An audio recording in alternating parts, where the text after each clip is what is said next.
Mostly हमें question पूछा जाता है कि पाकिस्तानी जो हैं या जो ओवरसीज पाकिस्तानी हैं उनको तुर्की में क्यों मूव करना चाहिए। तो देखें, किसी भी कंट्री में मूव करने से पहले आपको कुछ फैक्टर्स हम आपसे शेयर करेंगे कि आपको उनको इवैल्यूएट करना चाहिए। उसके बाद आपको डिसीजन बनाना चाहिए कि आपको किसी कंट्री में क्यों मूव करना है। क्या फैक्टर्स हैं जो बहुत प्रोमिनेंट बनाते हैं तुर्की को, कि उसको देखते हुए, उनको इवैल्यूएट करते हुए हमने ये जो है वो फाइनलाइज किया है कि पाकिस्तानी जो है या जो ओवरसीज हैं जो मूव करना चाह रहे हैं किसी और कंट्री में, उनको तुर्की ही चूज करना चाहिए। सबसे पहला जो फैक्टर है हमें देखना होता है to move another country, वो हमें ये देखना होता है कि उस कंट्री में जाने के बाद वहाँ का जो वीजा प्रोसेस है या वहाँ का जो पासपोर्ट है वो कितनी जल्दी वो कंट्री आपको ओन कर लेता है। तो उसमें सबसे पहले तो अगर हम देखें तो हमारे बहुत सारे जो पाकिस्तानी हैं वो गल्फ में भी रहते हैं, बाकी भी यूरोपियन कंट्रीज में है, तो वहाँ पे आपको वो वीजा का जो एक झंझट है उसको फेस करना पड़ता है। और सम टाइम ऐसा भी होता है कि आपको वो कंट्री जो है due to some reason, due to some political reason और might be due to any other crisis और चैलेंज, वो आपको वीजा इशू नहीं होता। उसके अगर हम एक रीसेंट एग्जांपल लें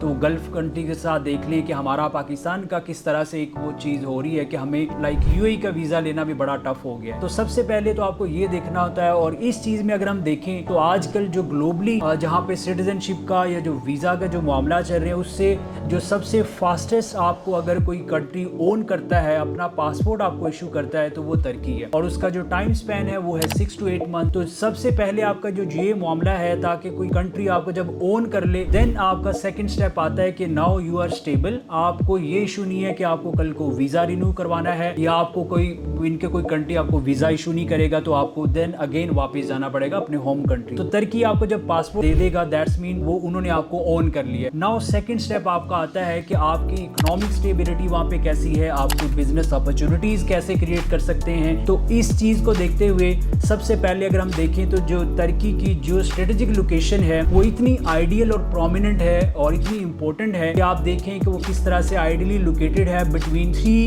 one of the major and important continent, जिसमें यूरोप है, अफ्रीका है और उसके साथ जो है वो एशिया है। तो ये जो जियो स्ट्रेटेजिक लोकेशन है ये इसको इतनी प्रोमिनेंट और इम्पोर्टेंट बना देती है कि जिसकी वजह से आप जो है वो ग्लोबली इतने वेल कनेक्टेड हैं कि आप जो है वो बहुत अच्छी ट्रेड कर सकते हैं।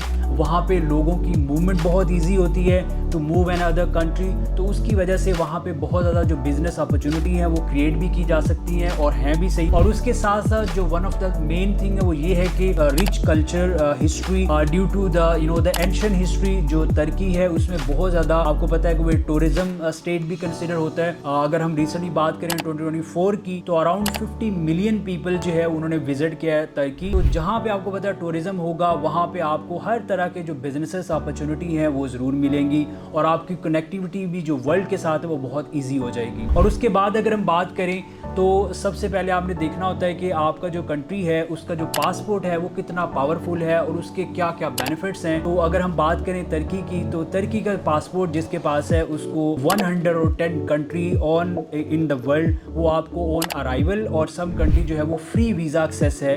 तो उसकी वजह से आप देखें कि आपकी ग्लोबल कनेक्टिविटी इतनी आसान है कि आप कहीं पे भी मूव करना चाहें फॉर द बिजनेस पर्पस वो आप बड़ी आसानी से कर सकते हैं। उसके बाद स्टेप आता है कि आपने देखना है कि अब आप अपनी फैमिली के साथ रहते हैं तो आपने अपनी फैमिली की सेफ्टी और सिक्योरिटी को देखते हुए तो वो तुर्की आपको पता है कि वन ऑफ द सेफेस्ट अगर हम कहें कंट्री तो उसमें फॉल करता है। एजुकेशन सेक्टर की बात करें तो इट्स आपको पता है कि उनकी जो यूनिवर्सिटी है वो टॉप लेवल की यूनिवर्सिटी में फॉल करती हैं। तो ये सारी चीज़ें जब हम देखते हैं तो डेफिनेटली सारे ऐसे टिक हैं जो कि तुर्की की सिटीजनशिप के ऊपर लगते हैं। तो उसके बाद जो फाइनली अगर हम बात करें तो उसमें ये है कि ये सारा प्रोसेस होगा कैसे। तो उसके लिए डेफिनेटली मल्टी मुल्क की जो टीम है, तुर्की में भी हमारा ऑफिस है, यहाँ पे पाकिस्तान लाहौर में भी हम काम कर रहे हैं। तो लास्ट जो है वो 1 डेकेड से ये सारी चीज़ों में हमारी जो डायनेमिक टीम है, प्रोफेशनल टीम है वो काम कर रहे हैं, जिसमें हमारे CEO साजिद अली हैदर साहब is already leading this company. तो उसमें डेफिनेटली हम आपको ये गाइड भी करेंगे कि किस तरह से आप इस सारे प्रोसेस को अवेल कर सकते हैं, वो खा ओवरसीज हैं या पाकिस्तान से कोई मूव करना चाह रहे हैं। उसके लिए जो ईजी स्टेप है वो है CBI का, जिसमें सिटीजनशिप बाय इन्वेस्टमेंट होता है, जिसमें आपको ज़्यादा ईजी हो जाता है to get Turkish passport. So thank you so much for watching and stay tuned for more details.